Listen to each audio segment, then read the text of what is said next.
Hey guys, so I'm going to give you a quick kind of like an idea on how to get the HubSpot Zoom meeting recording password. So let's say for instance you want to send your the people that they did attend the meeting, and then after that you want to send them the meeting recording, but sometimes the meeting recording does ask for the password. So you send them the link and also the password. So HubSpot does not provide directly the password, so they're going to provide you the meeting recording link but without password. So now the steps that you can do, we can use workflow. So HubSpot workflow, and then after that API. So you can use engagement API, HubSpot engagement contact API, and then plus the Zoom. You can now do also the Zoom integration.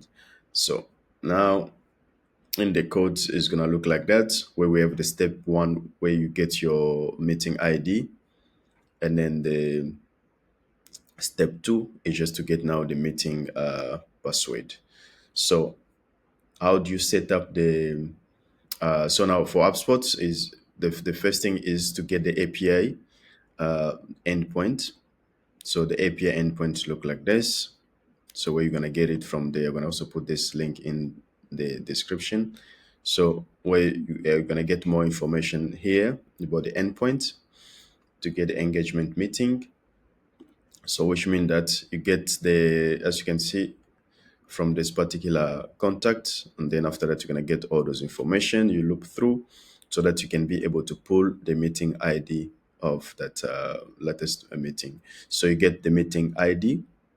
So once you finish to get the meeting ID, the next thing is going to be the to get now the meeting password. So now how to get there, this one you now gonna have to set up the you're gonna have to create an app inside the Zoom account. So for instance, your Zoom is gonna look like this, and then you go to admin and then app marketplace. So once you get to app marketplace, you're going to have this view here. So they're gonna give you a list where you're gonna do build app. You're gonna click build app, and then once you build app, you choose server to server authentication app, and then you're gonna just get some small process here. So it's going to, once you just click that build app, you're gonna have something like that where you're gonna automatically gonna give you the credentials. So client ID, account ID, and then the secret token. So you're gonna get it from here, and then here is gonna get the information of your developers, the companies, and then here you can also have some automatic token.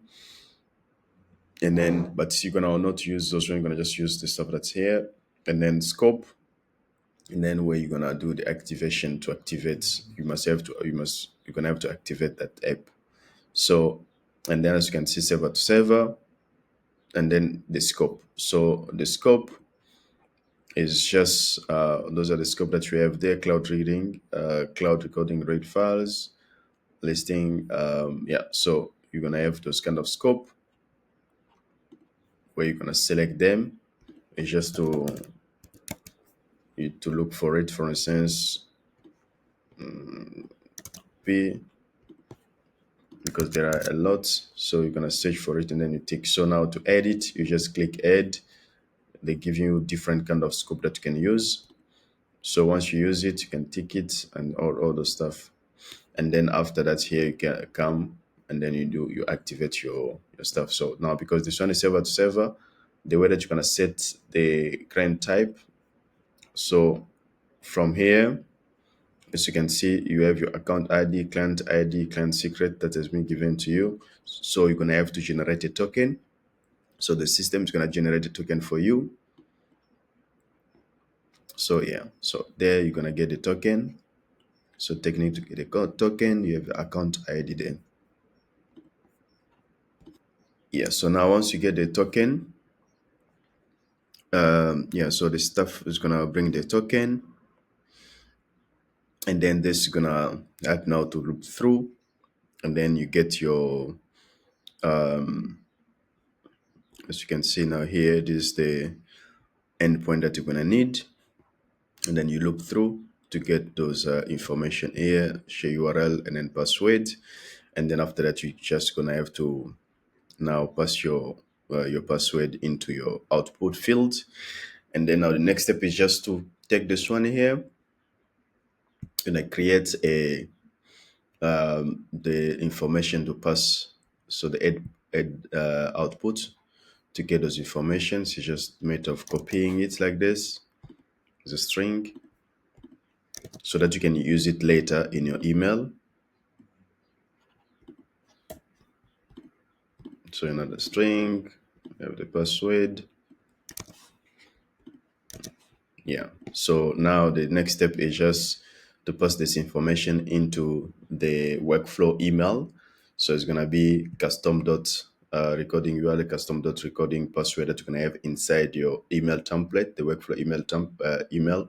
So where you're gonna send the client the recording URL and the recording password, so that they must be able to view the video. So yeah, so that's kind of like a quick overview. And then as you can see, server to server op that we're using as a green type. So server to server. So that we use, you're gonna use account credentials there. That's it. Great stuff. Thank you so much. If you like this video, click subscribe and then click a thumbs up.